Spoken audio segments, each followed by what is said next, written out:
All systems ready.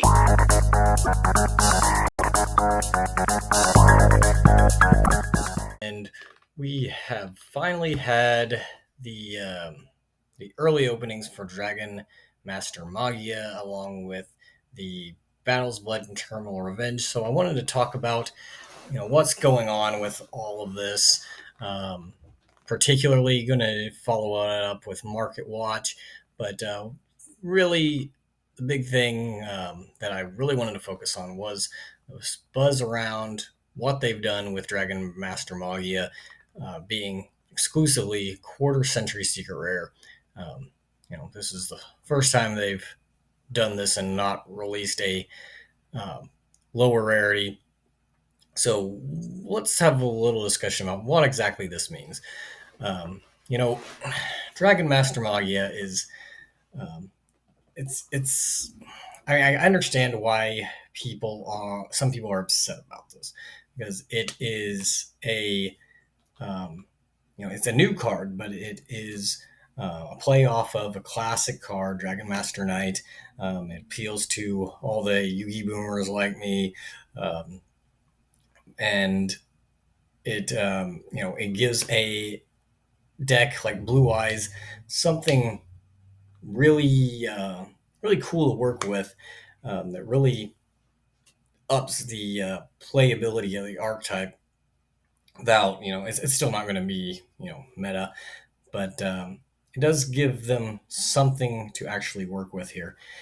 So we're talking about taking something that maybe didn't have all the uh, all the meta applications that you could have done this with, and that's something that I think we need to look at the positive of. They didn't take this and run and do this with something like SP Lunai, something that everybody's going to play.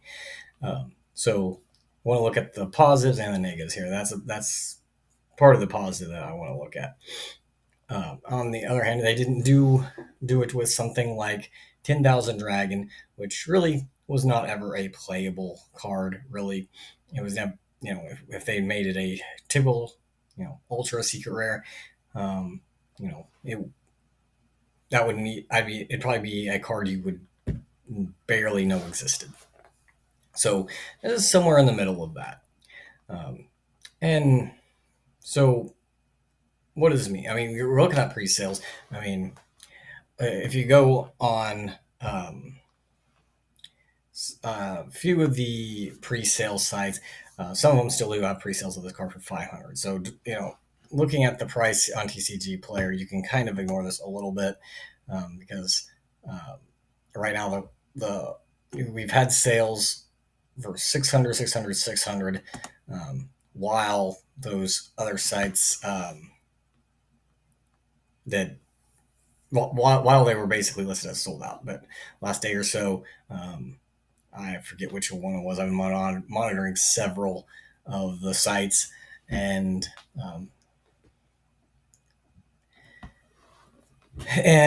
it's come back as being available again. I don't know if these are cards these sites have actually pulled. If they have them in hand, one would hope so. But so is this a 800 price point a real price point? No. Right now, this value, people are looking at it, are actually buying it at $500. What you can get it at currently. People are willing to go up to $600. Is this a reasonable price? Well, maybe not. Because the thing we really got to look at here is when these pre-sales are over, which, I mean, normally I'm not a fan of buying into pre-sale hype. Usually, whatever you're paying for on a pre-sale, most of the time those prices are going to cool off after the set's been released a week or two. And but this is a brand new thing. This is a brand new situation. So the rules are kind of off here, and because Dragon Master Magia does apply to not just general collectors, but they apply to the casuals out there. So And a lot of times, for the stuff like the classic casual stuff like Blue Eyes, Dark Magician, um, those can often fetch a pretty high price. And you got I've seen a lot of people saying like, "Don't buy this. Um, this is just going to be reprinted in no time. This is going to be a secret rare."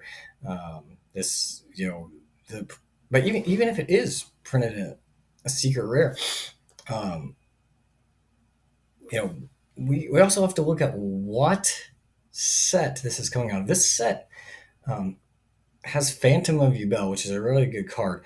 But other than that, I think, and we'll touch on Phantom Yubel here when we get into the market watch a little bit.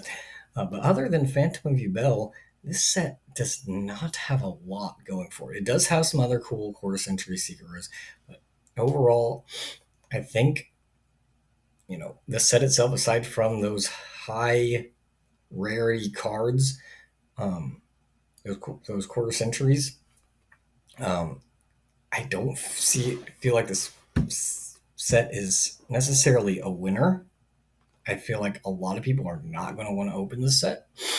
I could be wrong. Phantom Ubel might being available in secret rare might be enough to push this, but for a lot of people, I don't think the archetypes presented in this are going to be um, enough.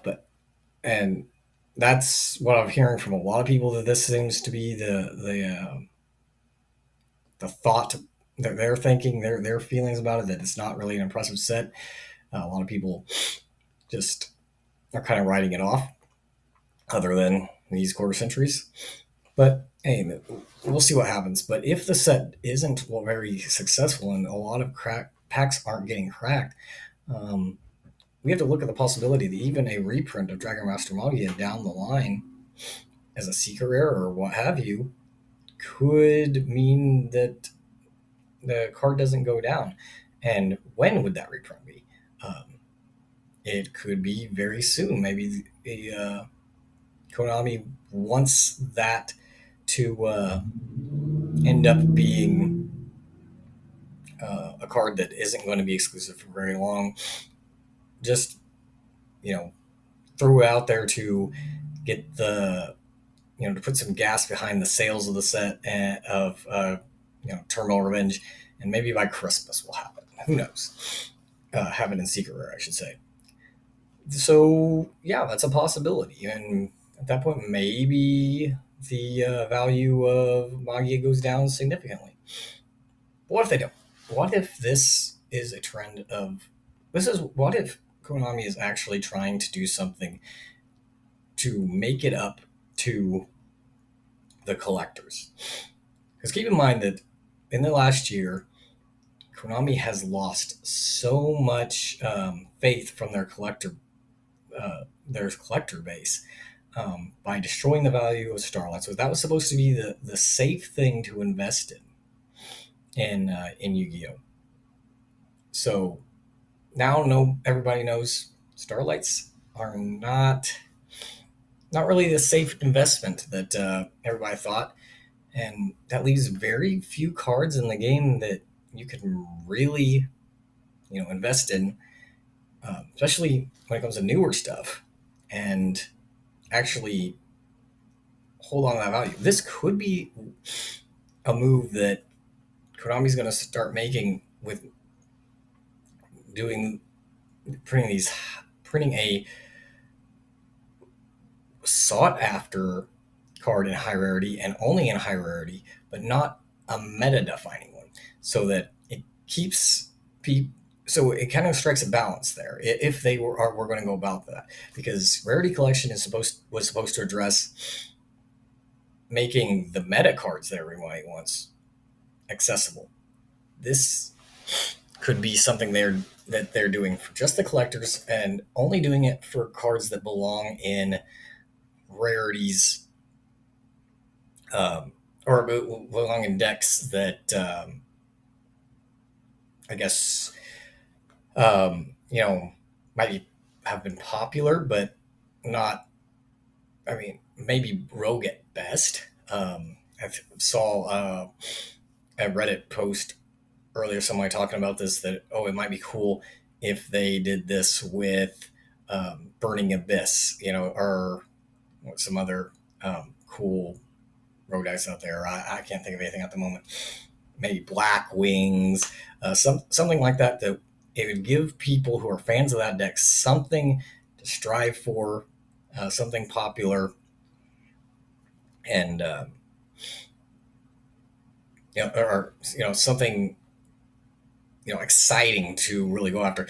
Collectors don't really have like that in Yu-Gi-Oh. It is something that most any other collectible card game out there has. They have those really rare um, chase cards that people want to go after and have retain a lot of value. Yu-Gi-Oh, reprints everything to the ground, so almost anything newer that they're going to come out with, you can't safely invest in it. Collectors need something to sink their teeth into to go after. Um, Starlights aren't cutting anymore. Quarter centuries are almost gone. What are we going to have going forward?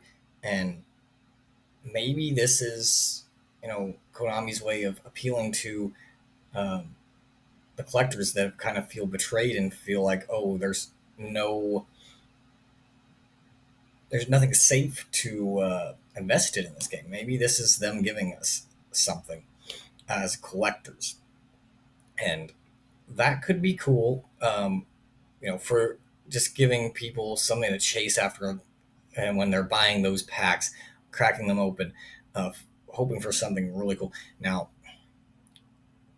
I can see the other side of this argument that nobody, um, or no card should be this expensive, um, for especially for a popular archetype. It shouldn't be you know pay to play, or to upgrade this deck to something usable. But again, Dragon Master Magia is not going to make Blue Eyes meta, so you're not talking about that. It's a cards you want, but do you need it to participate in the meta? No. So I certainly appreciate the argument that for the people who you know don't want to see these cards that are going to blow up on the secondary market that way. But in a way, from Konami's perspective, this would be a little bit genius, because that gives people, you know, who don't want to go out and just buy this thing at such a high cost, reason to go buy a box, reason to crack open packs and just have that super special something to chase. Um, you know, as someone who was collecting growing up, with just various things, um, I remember, um, just certain cards, throughout my childhood, you hear about this rare, valuable card. I mean, like Pokemon, there was the Charizard back in the day of the base set. Um, Everybody had to chase after the Charizard, and I mean, I guess back then, I don't know what base set Charizard was worth, maybe a few $100, but back then, that seemed like an astronomical amount then. But it really pushed you to try to keep owning this pack. So there was like a dream there. There was something exciting, that, and I feel like Yu-Gi-Oh just doesn't have that. Like, so I mean, you're going after a special rarity of a card that you can get otherwise. It's not quite the same. So this could be something really cool if they did this in the right way.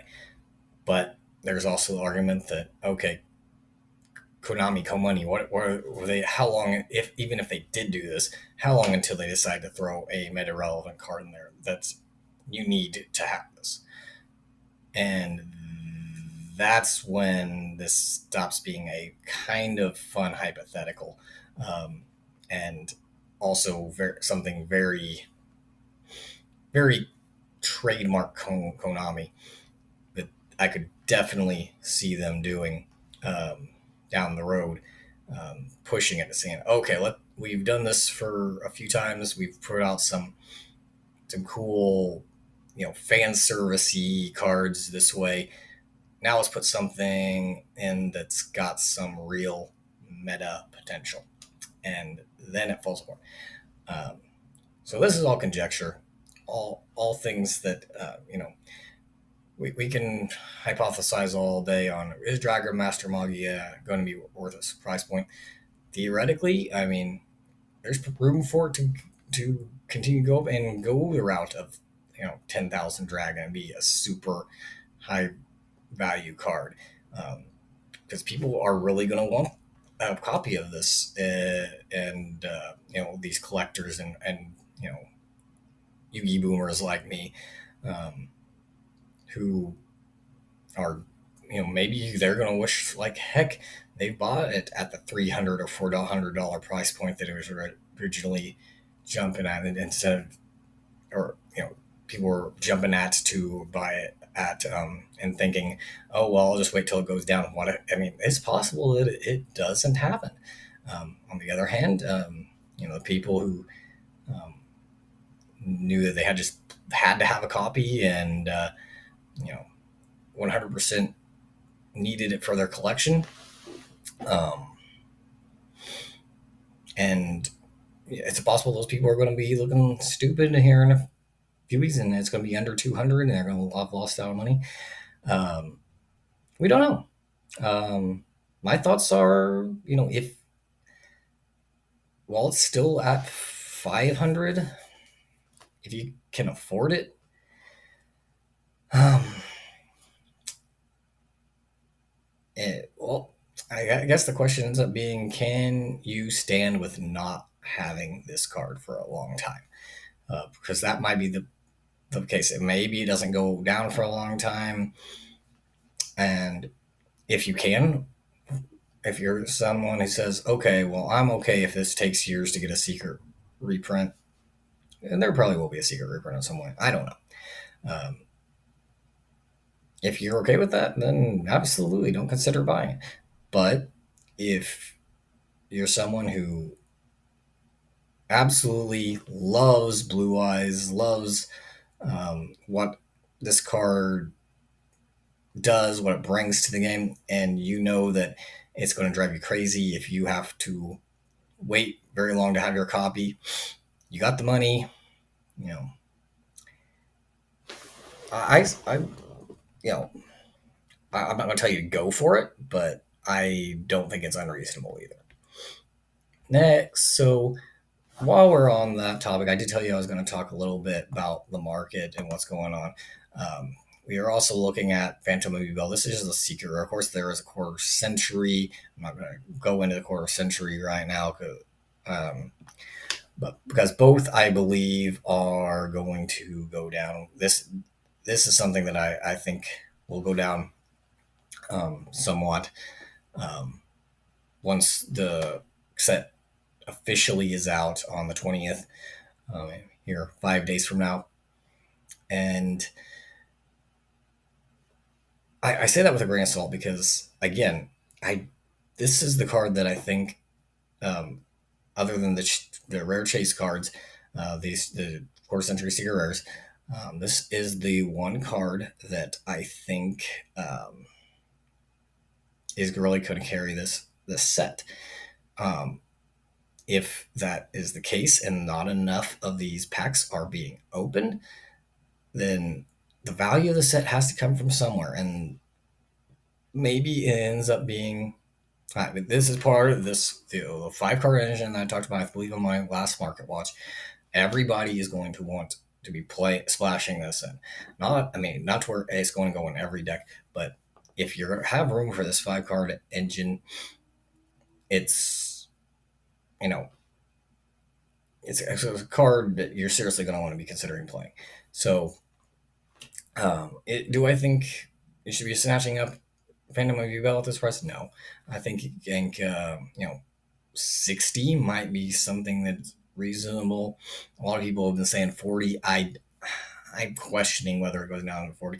The thing is that, rarity ratios of the Seekers. A lot of people are saying that you know they were watching the unboxing videos for the YouTubers and everything, and almost every box was having a Phantom Movie Bell. If that ends up being the case, and if it becomes the case that you can basically buy a booster box and almost have the guarantee of pulling a Seeker of this, then the price is going to probably go way down because if you basically have that guarantee, just buy yourself a box. Don't spend this kind of money on getting UV belt. But if that is not the case, if this is you've seen a small sample size and they've been lucky, um, then I could see this settling around the $60 mark. But we'll see. We'll see what happens here. While we were talking about Phantom Bell, let's of course, you got to look at Nightmare Throne because this is the searchable card that everybody's going to need to make that engine work. Um, when Phantom Bell was revealed initially, these things shot up to about 60. Of course, you can see on the graph where it right here, it went way up and then shot back down where there's been, sales below 30. Right now, the lowest selling for somebody that actually has oh geez, most of these are just, they've got no sales, unverified. Um, Lowest verified sellers, you're looking around a little over $40. Still, this is because the engine has not been tested over here. These have room to go back up. So, do I think that it's a that Nightmare Throne is going down? I don't. I think this is the lowest you're going to get it at this point. If you think you're going to want to play the engine, I would go ahead and pick these up still. I think once people start playing the engine, as long as the engine does like the kind of um, success that we've been seeing in the OCG, and we've been seeing certain YouTubers um, showing their success with it, through um, what is the dual nexus and that's sort of thing where you can play with the cards early. Uh, I think this is going to go up. I think 50 is not going to be an unreasonable price. If it goes back up to 60, I won't be surprised either. So pick up your Nightmare Thrones if you're going to need them, because I would be surprised if they go lower than what they are currently.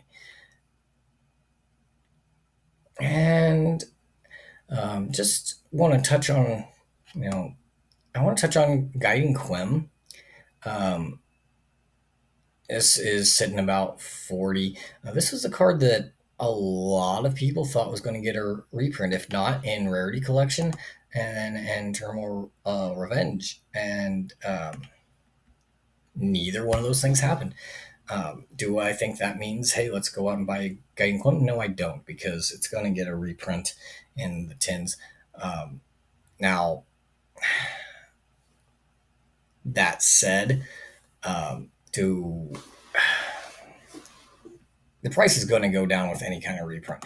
But again, this, I think I mentioned on my last Market Watch, the 10 reprints this time around, how much they're going to affect the price of the original cards. We got to see, because this is that 400 card set that it's going to make any individual card harder to get. Now, we don't know what they're going to do as far as short prints and that sort of thing.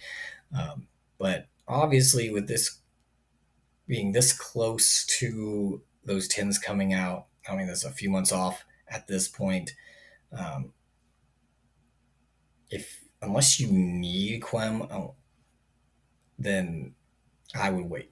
If you need it, you need it. But I don't think this is necessarily the best time to buy it just because it didn't get that reprint.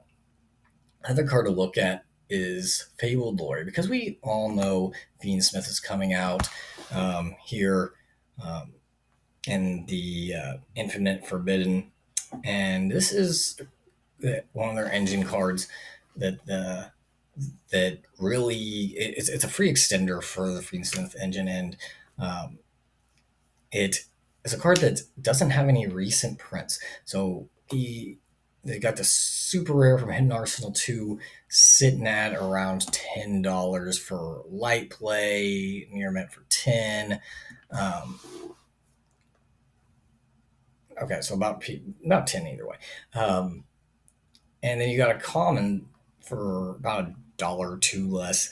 Um, and that's all you got here. So I what happens here is I very much thought we were going to get a reprint of this in Terminal Revenge, but here I am proven wrong.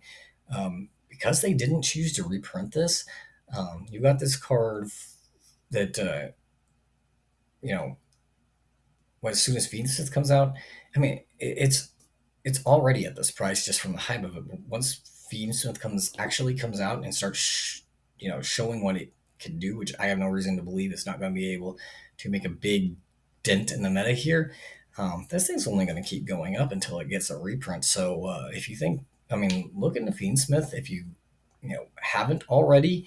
If it's something you're going to think you're going to play, you're going to want the Fabled Glory for it. So you might want to pick them up now.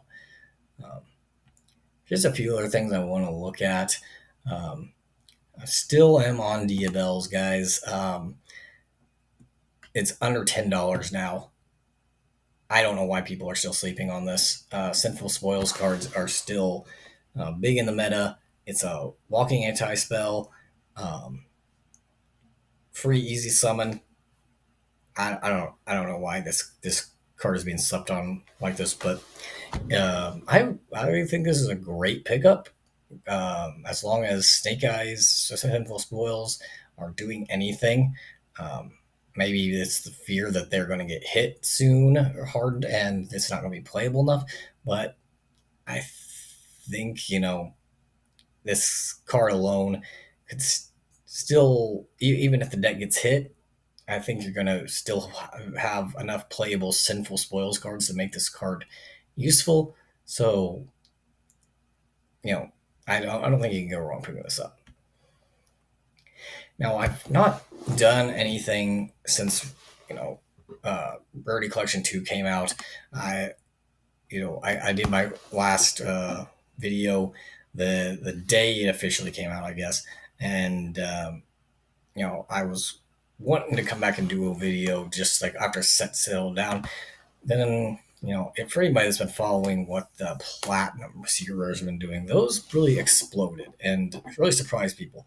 So I kind of wanted to wait for those to come down because now those were like a weird anomaly. I wanted to see what those were going to do before I went and came back and start talking them again. They've kind of settled, and a nice in between because those platinum rares ended up looking um, almost as good, if not better, to a lot of people than the quarter century secret rares. So while they're not as um, rare as the quarter centuries, they look really nice, and they're a really nice, I guess, middle ground. Or if you don't want to spend all that money, I think Appaloosa is probably still around 60 for the quarter century. If you want something that looks just as nice, you can spend $12 and get the Appaloosa here. That's really cool. And IP, same way. This also has quarter century around, I think, around the $60 mark still. $15. This one hurts me a little bit personally because I bought it at 10 from um, from one of the people on here, and they ended up not sending me my card. And then the card ended up taking off being over 30. I was getting really impatient, really wanted to turn around and sell it because I knew that wasn't going to hold that price. Never sent me the card, still don't have it. And yeah, now it's back down to 15. So it's still higher than what I bought it for. Well, I'll end up having to rebuy it since the guy's probably just going to issue me a refund. But I digress about my own personal woes involving this very cool that you can have access to a great print of the card with the alt art rarity Seems to be that's where the price is more or less settling. Crossout Designator is another one along those lines. Um, the Platinums Secret Rares had been up around $20 at one point. Finally, they've come down a fair amount to look around 13 or so, and the quarter centuries I think are just below 40 at this point. So a little bit cheaper, just as nice. Cool thing to check out. And then, I like to talk about my quarter century secret rares from Rarity Collection because, as I've said to you before, I don't think that these are, and I don't think there are bad investments here. I think these are, you know, these quarter centuries, but any ones that are like meta relevant are only going to keep going up. Forbidden Droplet had has had a slight decrease, which you don't really even see here. Uh, but it had been up around 60. It's gone back down to around 55. And I think if you're interested in Forbidden Droplets, guys, this might be the time to grab them because um, it, assuming that Forbidden Droplet stays relevant in the meta, it does kind of go in and out of format. So you might be able to catch it a little bit lower, but this is not a bad time to grab Forbidden Droplets. Called by the Graves, one that had been just sitting around 30. Um, for a good while. It's actually gone up lately. It's been its turn. And now it's not even showing up on the graph yet, but it's shot up to 45. And you got just a few at that price until you're looking at basically a $50 card now. Um, So, I mean, Call by it's a one of just about every deck, so I don't think you can go wrong really grabbing this. And what do we think about brand fusions? Now the time to go buy your ultimate rare brand fusions? No, I don't think so. Um, as some of you may know, Brand Fusion finally got a reprint in this Internal Revenge, a secret and a quarter century. So the quarter century is the max rarity, pretty much. Um, the the ultis. I mean, some people will always swear by the ultis from the OTS packs and want to go with those. Um, but I think this card's going to be going down soon. So if you've got your ultimate rare brand fusions, I would probably try to offload those. Um, but I mean, if you're just one of those people that love the ultis and you don't like the QCSRs, um, you know, hold on to them then, I guess. But if you don't want to sell them, if you're planning on selling your brand fusion, if you prefer the QCSRs, I'd probably try to be offloading these as soon as possible. We also got Snake Eyes Ash. That we don't have a picture yet for Snake Eyes Ash, but um, this card is sitting about right around 75 for the ultis. Um, I would personally also probably be offloading my Snake Eyes Ash because a lot of people are predicting a ban list soon, possibly an emergency ban list to deal with the tier 0 format of Snake Eyes. Um, do I think Snake Eyes Ash is going to get hit on the list? Personally, no, because they just reprinted an Ultimate Rare and that pretty much makes it safe for the most part. But if the deck takes any kind of serious hit, the value of Ash is going to go way down.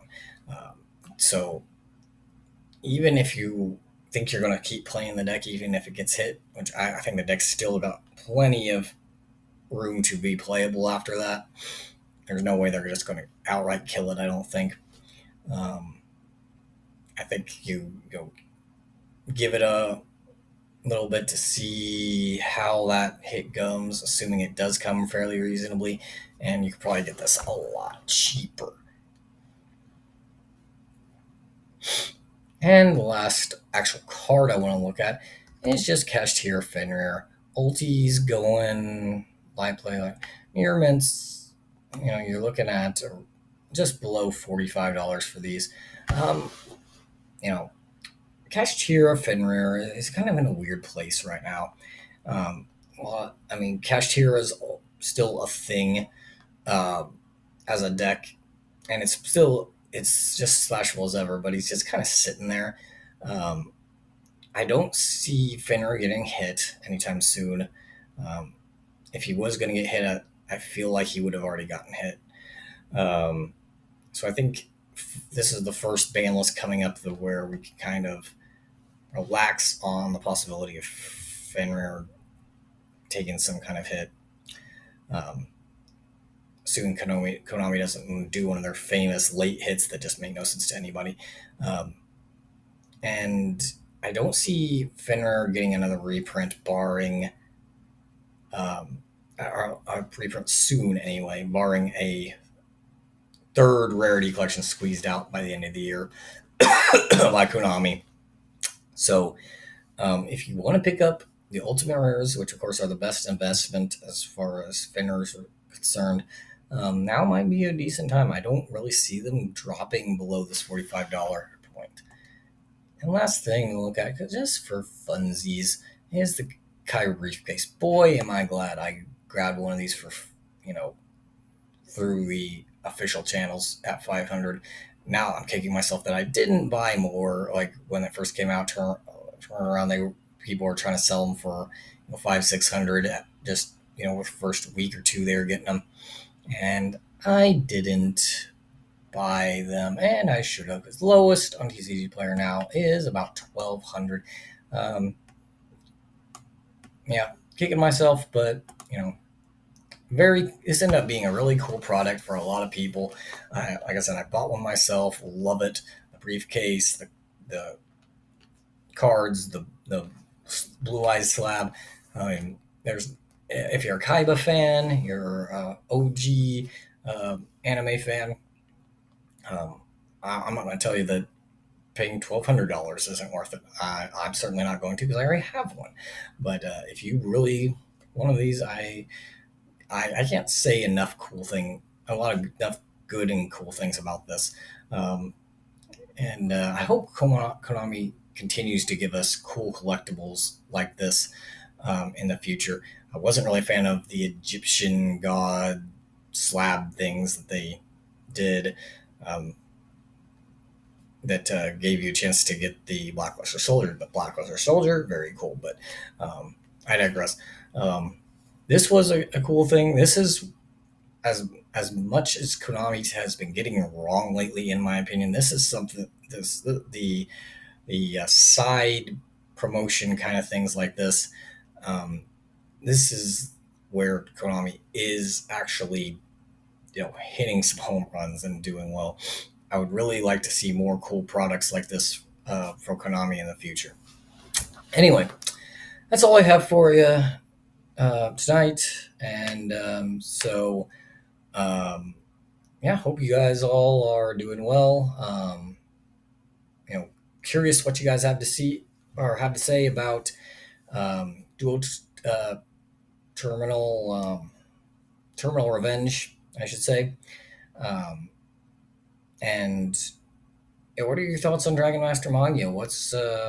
You guys think it's overhyped right now and people are going to regret spending it? Do you think what I kind of talked about with the collectability and doing the one rarity for certain cards that aren't meta? Do you think that's a interesting way to go? Is that something you would like as a collector? Are you 100% against it and you say hell no? That would, to hell with collectors. I want affordable cards. Um, what's your opinion on all that? Love to hear about it. Of course, like and subscribe if you like what you saw here and want to hear more. Of course, gives me a lot more motivation to actually sit down and do these because this channel is still quite new, obviously. But yeah, like, subscribe, leave me a comment for sure. Would love to hear what you guys have to think about this, and what are your thoughts? Is Konami possibly hitting on something that could be beneficial for the collector's market and the game as a whole? Or is this what they're doing with Magia, a cardinal sin that should never be repeated? And, is this the last straw for some of you? Let me know in the comments below. And you guys, everybody have a good one. Take care of yourself out there. And you looking after yourself and others. Mental health's a very important thing to be taken care of. We all appreciate rare and valuable cards, but nothing's rare and more valuable than you, my friend. And that's my cheesy little tidbit for today. But yeah, you guys all have a good one.